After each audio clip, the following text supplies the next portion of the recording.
Bapak, Ibu, Saudara-saudari, mari kita hening sejenak untuk mendengarkan sabda Tuhan.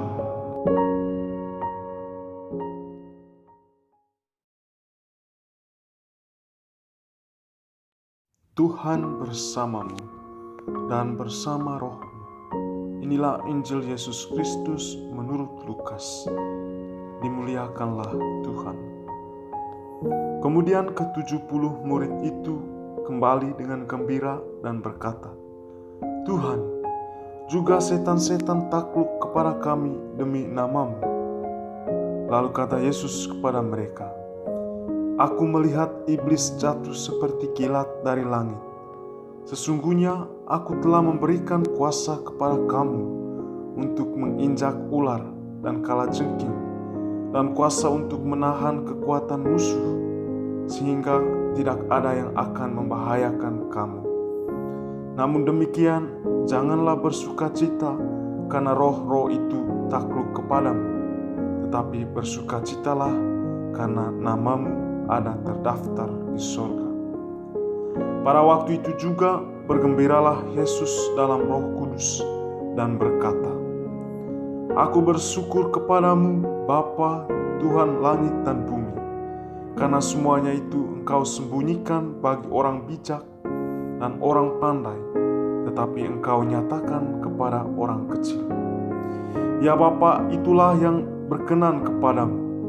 Semua telah diserahkan kepadaku oleh Bapa-Ku, dan tidak ada seorang pun yang tahu siapakah anak selain Bapa, dan siapakah Bapa selain anak, dan orang yang kepadanya anak itu berkenan menyatakan hal itu."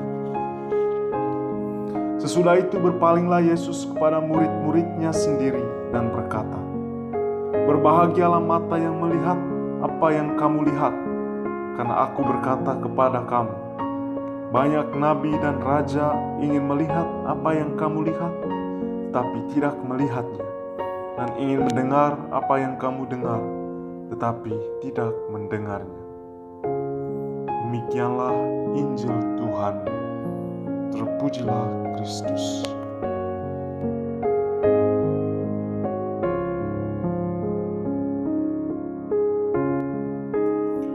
Bapak, Ibu, Saudara-saudari, umat beriman yang terkasih dalam Tuhan.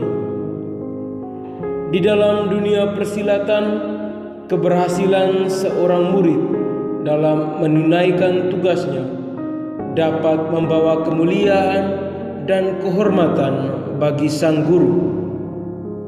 Demikian halnya juga dengan murid-murid Kristus. Keberhasilan mereka dalam tugas pengutusan yang Kristus berikan membawa sukacita tersendiri pada Kristus. Mengapa demikian?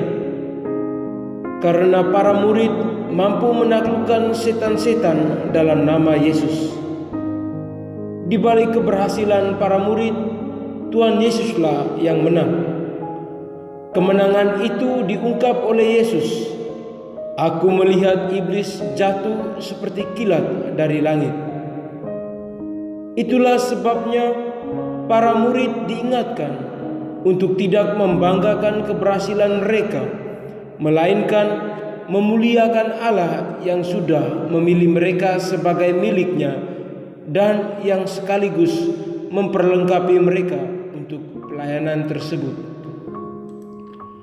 Bapak, Ibu, Saudara-saudari yang dikasihi Tuhan, keberhasilan para murid juga membuktikan cara Allah Bapa berkarya lewat anaknya.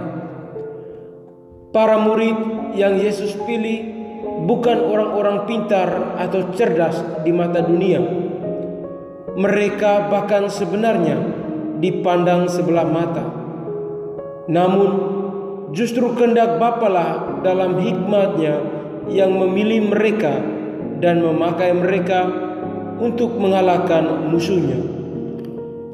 Sekali lagi, Yesus mengingatkan para murid bahwa keberhasilan mereka merupakan anugerah.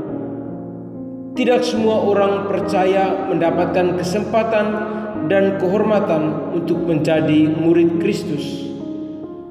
Para nabi di Perjanjian Lama hanya bisa menubuatkan tentang Mesias. Demikian pula para raja keturunan Daud. Bapak, Ibu, saudara-saudari, umat beriman yang dikasihi Tuhan, bersukacitalah karena Tuhan telah memilih kita untuk melayani Dia. Itu suatu anugerah. Anugerah harus ditanggap dengan syukur dan bukan merasa diri hebat. Keberhasilan dalam pelayanan harus direspon dengan mengembalikan segala kemuliaan kepada Dia yang satu-satunya layak menerima hormat dan kemuliaan.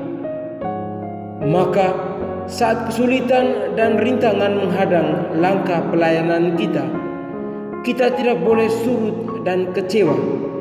Sebaliknya, kita belajar bersandar kepadanya dan tekun menantikan sampai Dia menyatakan kuasa-Nya.